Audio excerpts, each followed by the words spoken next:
Alguien que tiene ansiedad, 8 años tarda en promedio en llegar al médico, psiquiatra. ¿Cuál es el panorama de la salud mental en México? Ay, esa me gusta. Por mucho tiempo, el tratamiento a los padecimientos mentales fue para una élite. Pero ¿qué tal si no vas a trabajar porque estás deprimido? En México somos como 4.500 psiquiatras en todo el país. ¿Qué? ¿Tú qué le dirías a un chavo que se quiere suicidar, por ejemplo, no? Yo no le diría nada. Yo lo escucharía.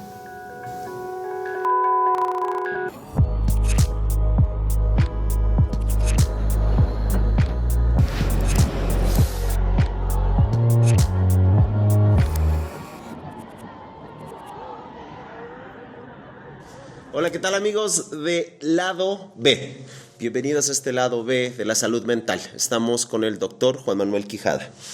Bienvenido, doctor. Muchas gracias, querido Tenoch. Así nomás para que se den un quemón. Oye, aguanta, que se den un quemón. A ver. ¿Cuál es el cargo de nuestro invitado? Yo soy el director general de los servicios de atención psiquiátrica de la Secretaría de Salud. O sea, él no lo va a decir, pero según yo es como el mero chingón. Es el mero petatero de la salud mental de este país. Y la neta, la idea, y se los hemos platicado, la idea de los Lado B, como ustedes los vieron en los episodios pasados, es poder tratar de tener una conversación respecto a un tema importante, pero desde el lado más mundano. Sin embargo, para este caso de salud mental, neta, sí dijimos, sí necesitamos a alguien que sí le sepa. Porque si tú y yo nos ponemos a hablar de antidepresivos, de antiansiolíticos y que depresión, ansiedad, los nervios, vamos a regar heavy. Entonces, la idea es que tú nos digas, vas bien, van mal, es mito, no es mito. A ver, empezando con los mitos. ¿Es mito o no la salud mental? Porque hay gente que lo dice. Sí, hay un mito, hay un gran tabú, ¿no? Que tiene que ver con el estigma. Pero a mí sí me gustaría decirles que empezar a hablar como un poco correctamente en esto, precisamente porque esto es lo que rompe los mitos, ¿no? Es decir, una cosa es salud mental y otra cosa es psicopatología o trastornos mentales, ¿no? Y casi siempre como que lo decimos así invariablemente. La salud mental es promover la salud, el tener bienestar físico, bienestar mental, bienestar social.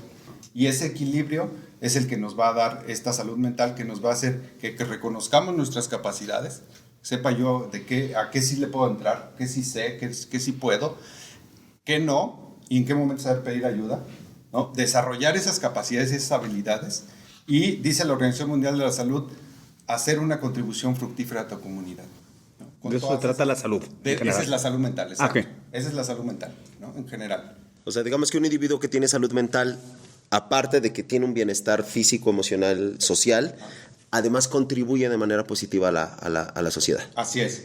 Esa es la definición de la Organización Mundial de Salud y la que está adoptada y aceptada en todo el mundo. Ok. ¿Y por otro lado está? Y por otro lado está la psicopatología, que es cuando pierdes la salud mental. Los famosos trastornos mentales. Ok. ¿No? Que esos ya viene toda una variedad, que ahorita les platicaremos, ¿no? Cómo es por ahí. Pero aguas, ¿no? Como decir salud mental y ya estar hablando de que, este compa está loco, ¿no? O tiene una depresión y pues está buscando a ver cómo se la arregla, ¿no? Claro, porque de alguna forma, de repente en la conversación cotidiana, justo se combina, al grado que yo la acabo de cagar aquí, pero justamente por eso trajimos algo. Exacto, para que nos corrija. Yo tengo una pregunta, ¿por qué? Por ejemplo, a lo largo del tiempo, muchos mitos de la salud física se van derribando, ¿no? Se van creando nuevos, pero ahí va. ¿Por qué el mito de está loquito y la estigmatización del loquito, y lo digo entre comillas, continúa aún cuando la psicología y la psiquiatría han avanzado tanto? Y hay políticas públicas en todo el mundo, en muchos países, que lo atienden de una manera efectiva, de una manera muy clara. ¿Por qué sigue habiendo una estigmatización tan grande hacia eso? Y en otras áreas de la salud se rompieron esos tabúes. Tiene que ver con la información, así de plano, ¿no? El estigma tiene 3 componentes. Uno es el etiquetado, ¿no? Que te dicen, ese compadre está loco, ¿no? O está bipolar, ¿no? O es adicto. Y entonces ya traes la etiqueta aquí o la traes aquí, donde te la quieran poner. Luego de la etiqueta viene el segundo componente, que es el prejuicio. Como su nombre lo dice, es un juicio previo. Entonces no es como deseable, ¿no? Y empiezas a colgarle cosas así de, pues entonces ha de ser violento y como que ha de ser medio raro, ¿no? Incluso creo que también, o sea, esto es algo que de repente también como en filosofía y en psicología se explora, que es como, creemos que lo quito por definición está mal, ¿no? Sí. Y que por definición es como diferente a lo normal. No sé qué es lo normal. Ese es el prejuicio, precisamente. Ese es el prejuicio. Y después viene el tercer componente, que como ya lo prejuiciaste, ya lo etiquetaste, ya lo prejuiciaste, entonces viene la discriminación. No me junto contigo, ¿no? Y lo aíslo, ¿no? Ya sea de manera individual o de manera colectiva, en los famosos manicomios.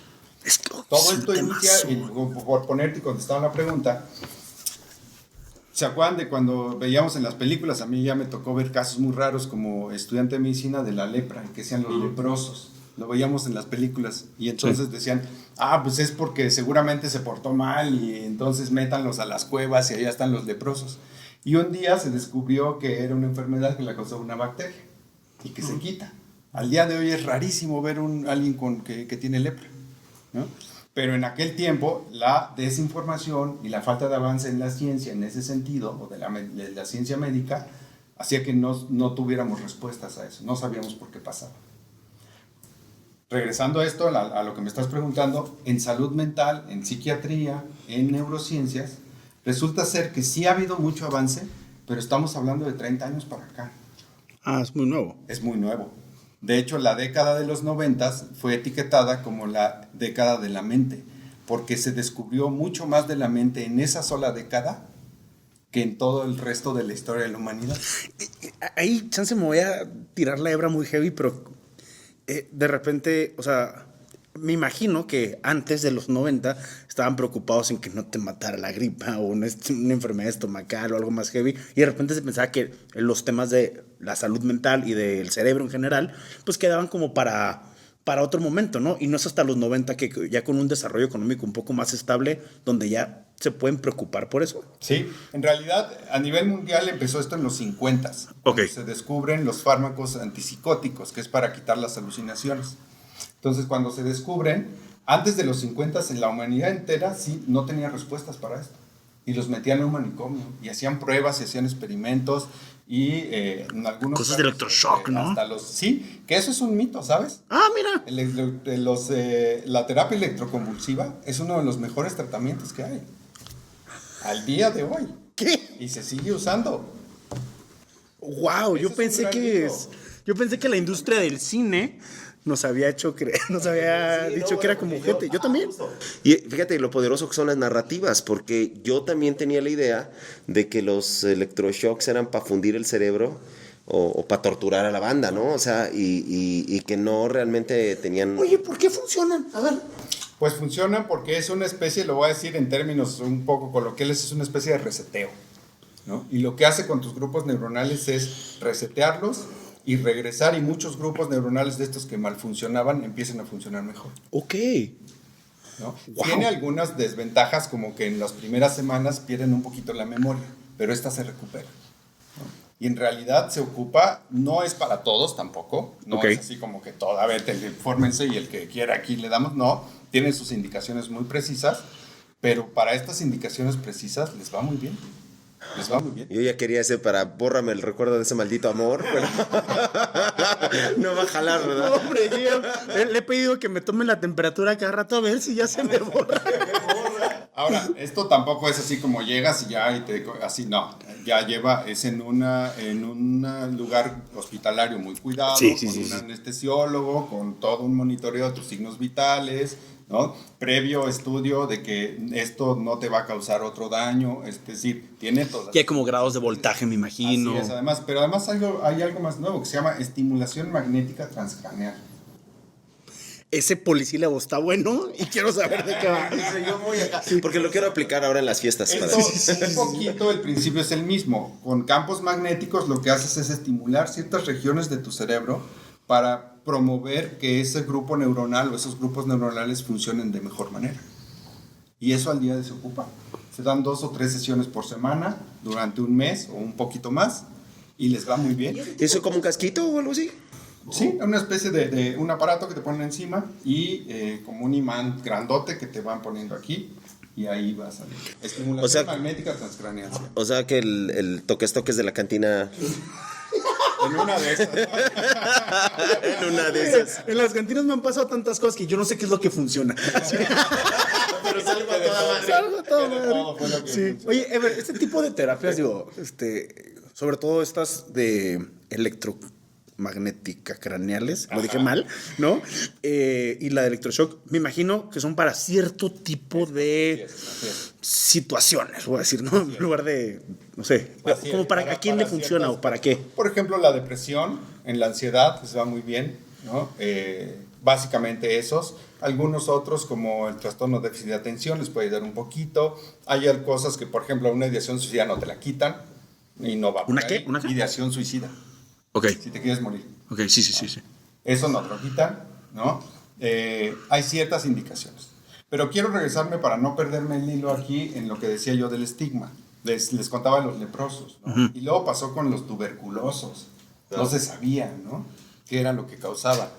Y luego pasó, incluso hace poquito, ustedes, a eso ya nos toca a nosotros, les decían los idosos. Los idosos. Y uno no sabía si los saludarlo. ¿no? Claro, ese era un Era temazo en los tan 90. poca información que teníamos que uno decía, oye, si él tiene SIDA, si es un sidoso, lo puedo saludar de mano y no se me va a pegar. Claro. ¿No? O besarlos. Hasta dónde era el contacto. Todo eso era por falta de información, por falta de esta información científica, médica científica, que no estaba a la disposición de los demás. Conforme esto se va poniendo a disposición y lo vamos entendiendo, se va derribando el estigma. Y entonces al día de hoy, por ejemplo, alguien que tiene o convive con VIH, SIDA, pues prácticamente ya no se le trata como en los 80s. Sí. ¿Por qué? Porque ahora ya conocemos esto.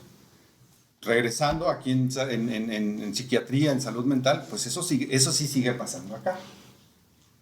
A pesar de que ya avanzamos en estas últimas 3 décadas muchísimo como nunca antes, pero todavía no permea. Creo que una parte, Todavía sigue sucediendo. una parte de eso, de ese como estigma, me ha tocado vivirlo con un par de, con varias amigas y amigos respecto al tema de sus antidepresivos y ansiolíticos. Hay gente que dice, ¿sabes qué? Lo digo. ¿Sabes qué? Hoy no estoy tomando porque estoy tomando medicina. Como si trajeras gripa y dices, ¿sabes qué? Hoy no voy a pistear porque pues me tomé un antibiótico, ¿no? Y otras personas que pues también tienen este estigma en decir, ¿sabes qué? No lo quiero comunicar. Sí sienten como una especie de ataque, pero mi pregunta sería, ¿por? Al día de hoy estamos en esta transición, donde te encuentras el que hasta lo presume, Ajá. ¿no? Dice así de yo tomo Prozac, ¿no? Y tengo un psiquiatra. Saludos un a terapeuta. la gente que cloni. Así que ya se clonazepam, ya lo hacen como compa, ¿no? Cloni, ¿no? En este extremo. Y en el otro extremo, quien lo oculta por completo, ¿no? Es más, tan lo oculta que ni siquiera acude a los servicios. Alguien que tiene ansiedad, tenemos los datos, 8 años tarda en promedio en llegar al médico, psiquiatra. Aquí para que los que nos están escuchando, ¿cómo definirías la ansiedad? Ansiedad es un trastorno, se llama trastorno de ansiedad generalizada, que es donde se te descompone este sensor del peligro y como si todo el tiempo estuvieras ante una situación peligrosa, cuando en realidad no lo es o no corresponde a la situación peligrosa. Se te activa todo el cuerpo y ahí es donde les digo por qué tardan tanto tiempo. Hay palpitaciones, hay sudoración, te mareas, hay visión borrosa, estás tenso, ¿no? Porque estás preparándote para atacar o para huir, porque lo que está aquí descompuesto es este sistema, ¿no? Que funciona para responder al peligro. Y entonces, como no lo quiero aceptar, tengo taquicardia, voy al cardiólogo. Porque ni modo, no, yo no estoy loco. ¿Cómo voy a ir al psiquiatra? Entonces el cardiólogo te saca un electrocardiograma, te hace estudios. Voy a sacar cita ahorita contigo. Y te dice, no tienes nada. Pues sí. No es por aquí.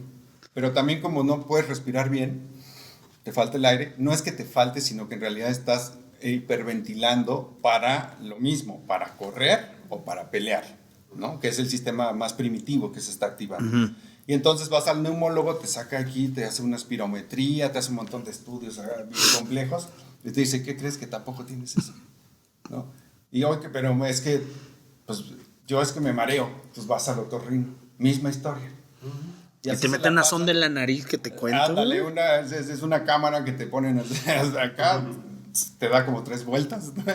Y ya ven, y te dice el otorrino, pues no tienes nada tampoco. Y así te la pasas 8 años. gastando el sistema de salud y gastando todo en la familia con un montón de consultas de especialistas, pero todo eso porque no quieres aceptar, porque no tienes el conocimiento también, ¿no? De que esto es un problema psiquiátrico.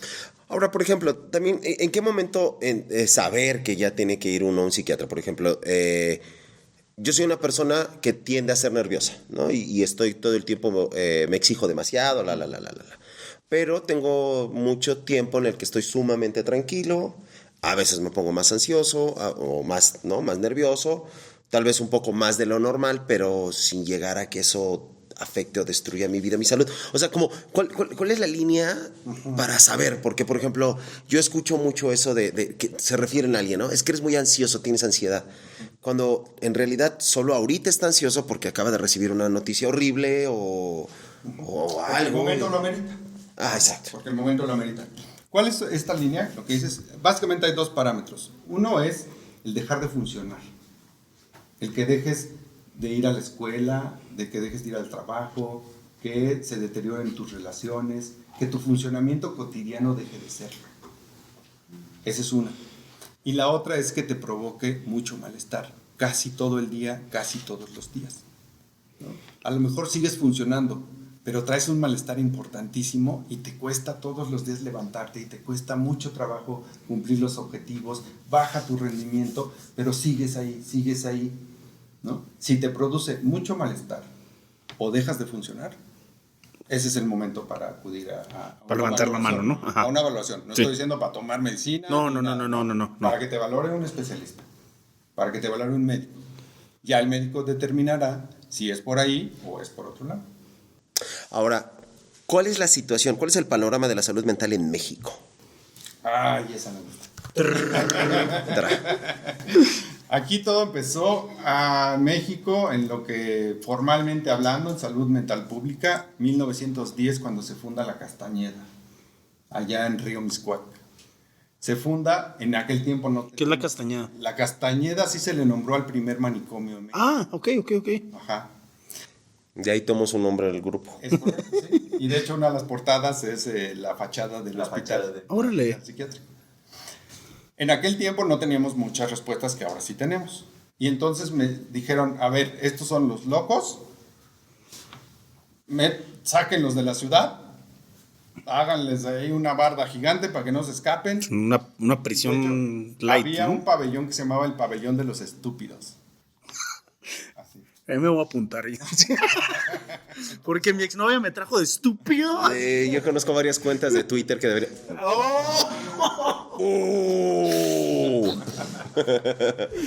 Entonces, así nos la pasamos cerca de 50 años con ese modelo de salud pública que le llamamos modelo Asilar, que es como asílalo, échalo para afuera, ¿no? El barco de los locos que le llaman.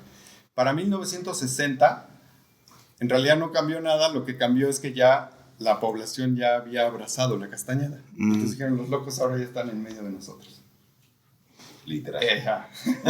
Échenlos para afuera. Y sin cambiar el modelo de atención, que es un modelo asilar, se fundan ciertos psiquiátricos a las periferias de la ciudad. Que no es otra cosa más que la sociedad, el gobierno, no atiende y realmente nomás los empuja, es el moto, ¿no? Así es, entre otras cosas, ¿no? Sí. Y entonces para 1950, como les decía, se descubrieron ya el primer fármaco antipsicótico que nos empieza a dar un montón de respuestas. No fue en México, pero a nivel mundial nos empezó a dar respuestas. Es decir, es que esto sí se quita, ¿no? Es que esto sí es un problema del sistema nervioso central y tiene cura. O por lo menos se disminuyen los síntomas y la persona puede regresar a su casa, a su comunidad a funcionar, ¿no? Y entonces entre los 60, 70 se desarrolla a nivel mundial este modelo asilar, se desmonta y se desarrolla lo que se llama modelo comunitario, que tiene que ver con la inclusión, que tiene que ver con salud mental para todos, con tratamiento para todos, incluso, y ya no estás encerrado en tu casa, ¿no? Y la familia le das a conocer qué es lo que tiene, cómo tratarlo, cuando hay una crisis, cómo tratarlo en el cotidiano, y entonces la persona puede buscar la salud mental, que como decíamos hace rato es hacer una contribución positiva a la sociedad, a tu comunidad. Pero resulta que aquí en México, en realidad eso no pasó. Nos seguimos con el mismo modelo. para los 80s, 90s, este modelo en países desarrollados ya estaba instaurado, el modelo comunitario. Y ya le habían dicho adiós al modelo asilar. Pero en México no pasó. Perdón, rápido que te interrumpa. Razón por la cual en Estados Unidos, por poner un ejemplo, que puede haber muchas objeciones a los fármacos y a las grandes farmacéuticas y todo lo que podamos decir, pero algo que sucede, que lo ves incluso en las películas o con la gente cuando uno viaja para allá, es que es muy común que mucha gente esté medicada y que vaya y que trabaje o que estudie y que sea medianamente o muy funcional en la vida a pesar de tener un padecimiento. Es la razón por la cual no están encerrados y sí están en la vida conviviendo y trabajando y funcionando. Funcional, ¿no? Ajá, como al día de hoy ya sucede también aquí, por eso decía que estamos en transición. Eso ya también sucede en México, ¿no? Que alguien va a su trabajo, funciona y está tomando un fármaco para la depresión o para la ansiedad o para el trastorno por déficit de atención, ¿no? Pero ya está integrado. Y eso de alguna forma, pues está bien, ¿no? Porque uno no elige estar deprimido, uno no elige ponerse ansioso, uno no elige ese tipo de cosas. Y uno de todos modos tiene que continuar, uno de todos modos tiene que seguir, uno quiere seguir teniendo a su familia, a sus parejas, su trabajo, sentirse productivo, querido. Y en la medida en la que este tipo de, no sé, condiciones o padecimientos, ¿cuál es la palabra correcta? Padecimientos te afectan. Es muy bueno que los avances científicos nos permitan decir, ¿sabes qué? Vivo con esto. Así como hay gente que vive con diabetes, así como yo vivo con obesidad, así como... Con hipertensión. Ándale. ¿No? Y en esa nadie se agüita, nadie dice... Aquí no dispensamos la salud mental todavía. Si alguien... ¿Cómo que dispensar? Porque mira, si alguien, como ahorita que dijiste diabetes, Ajá. Si alguien no va a trabajar porque se le subió el azúcar, porque tuvo un descontrol de su diabetes, entonces los compañeros dicen, no, pues sí, vete a tratar, tómate tus fármacos y aquí te echamos la mano, ¿no? Claro. Ajá. Pero ¿qué tal si no vas a trabajar porque estás deprimido? Sí, te van a decir, pinche huevón, párate, yo comía piedras cuando era joven y no lloraba. Se está haciendo. Ponte feliz. ¿Por qué estás deprimido? Échale ganas. Échale ganas. No estés triste. Que por cierto, eso de echarle ganas, decirle echarle ganas a un deprimido, y pues todavía... Sí, eso no me Ay, ya le entramos a la depresión. No, continuamos con la historia. Continuamos con la historia y ahorita regresamos a la parte de depresión. Órale, baba. Sí, ya va terminando. Entonces, aquí en México no pasó este transición del modelo asilar al modelo comunitario. Seguimos al día de hoy montados todavía en un modelo asilar. Culturalmente y socialmente hablando, seguimos como pensando eso, y de ahí el estigma que todavía tenemos a muchos padecimientos mentales. Lo que estamos haciendo es precisamente ya fomentar y migrar hacia este modelo comunitario, en donde es esto que estamos platicando, alguien que va a la escuela y que tiene algo de trastorno del espectro autista y que se ha incluido, ¿no?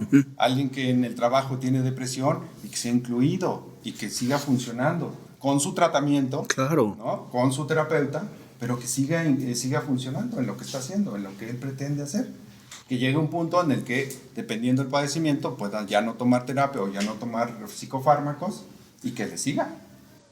¿Por qué México se atrasó tanto? ¿Qué nos puso en la cola de los tratamientos? Tiene mucho que ver que no se le puso atención al tema. ¿O cómo se le pone atención? O sea, ¿dónde estaba él? A nivel de los tomadores de decisiones. Ok. ¿No? ¿Y qué fue lo que pasó? Pues que nada más no lo vieron. No les valió madre, ¿no? Pero igual viene a ser, viene a ser por el mismo estigma, ¿no? Que decían, es que yo no quiero locos. Los que tomaban decisiones decían, no, a mí no me des esos temas. Pero ellos sí se iban a tratar. Ándele. ¡Tan! ¿O no? ¿O no? Y luego hicieron el salir. No es cierto, perdón. Pues resulta que sí hay que aquí hay algo también en toda esta transición, que por mucho tiempo el tratamiento a los padecimientos mentales fue para una élite. Y tratado por otra élite. Al día de hoy sigue sucediendo mucho eso. Es caro ir al psiquiatra. Es caro tomar psicofármacos. No. Los precios son una cosa Pues es que solamente... insultante. O sea, solo si tienes varo tienes salud mental. Es decir... Exacto. Bueno, ya te va a caer la troleada por eso. Pero mira, más bien, si tienes varo, tienes acceso Sí, a tratamientos. A tratar. Sí, sí, no te va a dar el varo la salud mental, pero sí el acceso. Tienes acceso, porque tampoco te lo asegura. ¿no? Claro. Pero sí tienes mayor acceso a los tratamientos. Y resulta eso, al día de hoy hay comunidades, hay estados como Guerrero que no tienen una sola institución pública de salud mental. Hay una gran pregunta, porque me acuerdo que hace unos años, durante la elección 2018, hubo un video donde hacían una burla de la señora Sanpetrinas, ¿no? De San Pedro Garza García, en Nuevo León, y decían, hablaban de tomarse sus pastillas, ¿no? Porque son como una sociedad como empastillada, ¿no? Más allá del tema de lo de dinero, de repente piensas y dices tú, claro, no me digas que depresión, ansiedad y problemas de salud mental solo les da a la élite y a otras personas no. No, desde luego que no. De hecho, Eso es parte de los mitos que existen también. De hecho, hay un círculo en donde la pobreza y los trastornos mentales son un ciclo, ¿no? Y se van así, van dando vueltas, porque pues ahí les va un tema, con datos un poquito grosos. Un niño que crece en pobreza tiene, voy a decir un dato así como para darse una idea, más o menos. Tiene como entre 1 y 1.5 millones de estímulos por día, sensoriales. Ok. Un niño que crece en otro ambiente con mayor acceso a los medios, llega a tener hasta 5 o 6 millones de estímulos por día. Eso hace que tu sistema nervioso central crezca y desarrolle otras habilidades. Que esté más activo, claro. Mejor desarrollado. Así es. Si a eso le sumamos alimentación, si a eso le sumamos estímulos, que es lo que estoy diciendo, ¿no? Actividad física, si a eso le sumamos toda esta riqueza de estímulos, pues entonces sí vamos a encontrar una diferencia. Por tanto, el que vive en pobreza está más vulnerable a tener padecimientos mentales. Y ni siquiera se diagnostican. Hablando del diagnóstico, No tiene dónde. está subdiagnosticado, ¿no? Además está bien normalizado. Yo recuerdo que en mi cuadra sí había bastantes compadres que a la menor provocación querían agarrarse a manazos con quien fuera y es, o sea, sumamente violento, sí, claro. Pero si tú estás en la colonia, si estás en el barrio, ¿a dónde vas? Claro, pues sí. ¿A dónde vas? No, pues me meto a mi casa y me encierro. Si ya estás sufriendo mucho, pues te llevan al psiquiátrico. O Te llevan anexan. al anexo. Te anexan. Esos memes están súper Claro, es que son muy ilustrativos. Sí. Pero eso tiene que ver precisamente con este vacío. O sea, la gente empezó a decir, bueno, pues con mis propias herramientas. Y aquí una casa que está ahí a medio hacer, pues hagámosla un anexo. ¿No? A ver, el tema del anexo. O sea, ¿no es como replicar el tema del aislamiento? De alguna manera sí, pero son respuestas que está buscando la propia comunidad ante un problema al que se está enfrentando y que carece de herramientas más que las que tienen ahí, a como Dios les dé a entender. Claro, sí, es la forma más, la más cercana y la más inmediata también para tratar el problema sin gastar mucha a la lana, que justo. tengo acceso, ¿no? 300, 600 pesos por mes, y eso ya ni todos. Claro. ¿No? Pero ¿qué pasa si te vas a internar a un privado? Estamos hablando de algo que no tiene acceso a la gente. Y entonces hay de anexos a anexos. Hay unos que les llamamos, por ejemplo, fuera de serie, que son como este extremo en donde sí te ponen con 2 tabiques aquí y así, ¿no? Y súfrele hasta que ya no quieras consumir. Y hay algunos que están un poquito como han tenido oportunidad o apertura, ¿no? A la ciencia médica, a las neurociencias, a la psicoterapia, a los psicólogos, a los psiquiatras, y que más o menos ahí la llevan y tienen que ya le llaman centros de tratamiento o centros residenciales, ¿no? Muy en el norte se les llama centros residenciales de tratamiento, en donde a lo mejor ya está un poquito más profesionalizado. Sin embargo, todavía estamos en ese camino. Ahora, esta ciencia de la salud, o esta área de la salud más bien, que se concentra en una pequeña élite, supongo que incluso en una área geográfica o algunas áreas geográficas bastante focalizadas. En México somos como 4.500 psiquiatras en todo el país. ¿Qué? ¿Para 126 millones de habitantes? Así es. No, pues no. Pero ¿sabes dónde está lo que acabo de decir? Por eso te interrumpí. Casi todos están en el sur de la Ciudad de México. Claro, pues donde hay más varo. Y en Guerrero tenemos 5 psiquiatras en todo el estado. ¡Hala! Puta, y vaya que hace falta. Y eso precisamente es lo que es la consecuencia de todo esto que estamos platicando. ¿Cómo romper esa dinámica? ¿Cómo revertirla? Con información. La información es lo que va a romper. Como algún día rompió el estigma con la lepra, Con la el SIDA. tuberculosis, con el SIDA, con el cáncer, con información. Es decir, es tan normal que vayas tú al dermatólogo, al cardiólogo, que te trates la diabetes, que te trates la hipertensión, que te trates un problema ahí de la piel, ¿no? Como ir al psiquiatra, como ir al psicólogo. O sea, digamos, sí, normalizarlo, no nada más como una moda, como que entre élites y todo, sino llevarlo al terreno de la gente, sí, de la comunidad. Darle Claro. acceso a la gente. Sí, que la gente sepa que tiene esa alternativa, En la pues, ¿no? comunidad, en las zonas marginadas, en las zonas pobres, la gente acude porque está sufriendo mucho. O sea, ya llega no le como muy importa, tarde. Ya no le importa, si van tarde, pero ya no le importa que le digan loco. Ya quieren que les quiten Lo eso. que quieren es sentirse mejor. Entonces, llevar los servicios, llevarlos a la comunidad y ya darlos con información va a hacer que podamos romper todo esto. Nos va a llevar años. Sí. Nos va a Y llevar políticas públicas, supongo, políticas públicas muy orientadas pistolas. precisamente a esto, ¿no? No, de entrada, el hecho de poder formar más psiquiatras. Sí, al día de hoy formamos 400 más o menos cada año. No, A ese el ritmo, déficit que hay de especialistas en general en México es... No, pero además pues, la población sigue creciendo bastante contra... en la currícula de las escuelas de medicina, un médico general no tiene mucha idea de cómo tratar esto, porque no está incluido en su currícula. Sí sabe hacer una sutura, sí sabe tratar faringos, sí sabe... La gripita. Gripas, más cosas, ¿sabes? Sí, claro, sí. Sale muy robusto un médico general, pero no en salud mental, no en psiquiatría. Ahí no sabe qué hacer. A mí me llegaron en mi servicio social, que es en Guanajuato, me llegaron a pasar deprimidos, ansiosos, psicóticos, TDA, todos. Yo ni cuenta me di. Hasta que hice la especialidad. Entonces es el tema del diagnóstico. Claro, la formación y un diagnóstico temprano. ¿No? Pero tú no puedes ver lo que no conoces. Si como médico no te dan esos ojos y para ver eso, pues se te va a seguir pasando. Claro.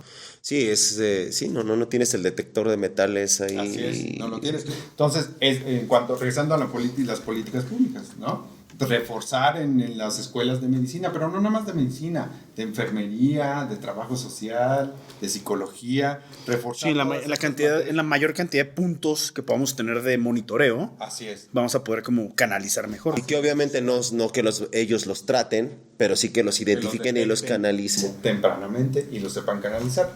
Ahora, me regreso otra vez a esta edición. Esa es una cosa, el tratar y el canalizar y esto. Pero la mejor es la medicina preventiva. Enseñarlos a que podamos promover y prevenir los trastornos mentales. ¿Y cuál es la mejor medicina? La mejor medicina. El amor. No es cierto. No, pues sí. Es que estoy viendo los tweets del Buki y estoy como... Es bien chido ese güey. Contrátalo. Pero ya, en serio, Contrátalo. Es un delicado equilibrio entre estas tres esferas, la física, la mental y la social. Y aquí tenemos dos cosas que le llamamos factores protectores, que es como hacer ejercicio, ¿no? Como alimentarte bien, ¿no? Como tener vínculos, ¿no? Y factores de riesgo, como lo contrario, no hacer ejercicio, ¿no? ¿Por qué me volteas a ver a mí? Porque cuando hable de tomar mezcal me va a ver a mí. Y entonces, efectivamente, ¿no? Se ha visto que el que nosotros le demos información a los chavitos, y que ellos se la den a sus compañeros de pares, entre pares, esos son factores protectores de lo mejor que puede haber. Si nosotros trabajamos en un modelo preventivo, este modelo curativo ya no va a tener mucho sentido. A ver, pregunta, en ese sentido, depresión, la ansiedad, el déficit de atención, ¿sí, el TDA? Justo eso. Y otros tantos padecimientos, en algunos casos son previsibles, pueden evitarse sin que se vaya a... Sí, esa es una Oh, pregunta ¿cómo que estoy deteniéndome tanto? Porque este terreno es bien escabroso. Es una pregunta que se hace muy común, así, ¿por qué me pasó a mí? ¿No? ¿Por qué, cuál es la causa? ¿O cómo lo puedo prevenir? Casi cada uno es multifactorial en estas tres esferas que les digo, ¿no? Un poquito lo genético, un poquito tu estilo de vida, un poquito lo social también. Tu ambiente. Tu ambiente, tu medio ambiente, como la diabetes.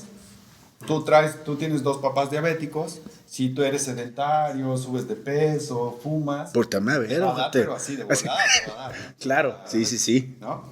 Aquí es igualito. Si traes un poquito de carga genética para la depresión y tu estilo de vida no es el más adecuado o es con factores de riesgo, pues te va a dar depresión de volada. Y de todos modos también pasa que hay veces que puedes tener todos esos factores de riesgo para abajo y de todos modos, pues un día tu cerebro empieza Como a la esquizofrenia. procesar.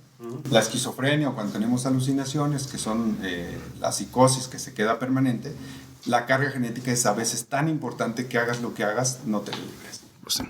Pues Doc, para cerrar, ¿qué mensaje le daría a la audiencia respecto a este tema en general, de cómo preverlo, cómo hablarlo, cómo socializarlo? Y sobre todo, yo creo, y aparte de eso, creo que también sería decirle a la gente cómo entre todos podríamos ayudarnos, porque sostenernos en no nada más decirle a la gente, bueno, la salud mental es importante o algo así, sino qué acciones podríamos tomar nosotros que no diseñamos políticas públicas, que no tenemos ningún poder ni influencia sobre ciertas dinámicas.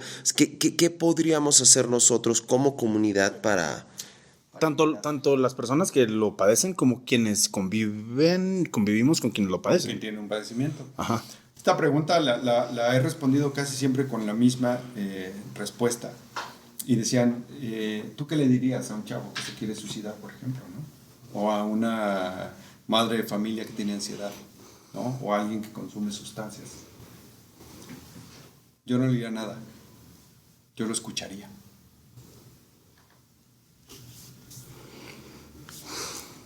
Oído. Oh. Eso es lo que les puedo decir. Pues Hay que escucharnos más. Hay que escucharnos entre todos. Hay que darle chance a los niños que se expresen, que identifiquen sus emociones. Pero no nada más a los niños, a todos. A los abuelos. Hay que escucharlos. En la medida que podamos escucharnos, vamos a poder entender al otro y vamos a poder ayudarle. Pues con eso.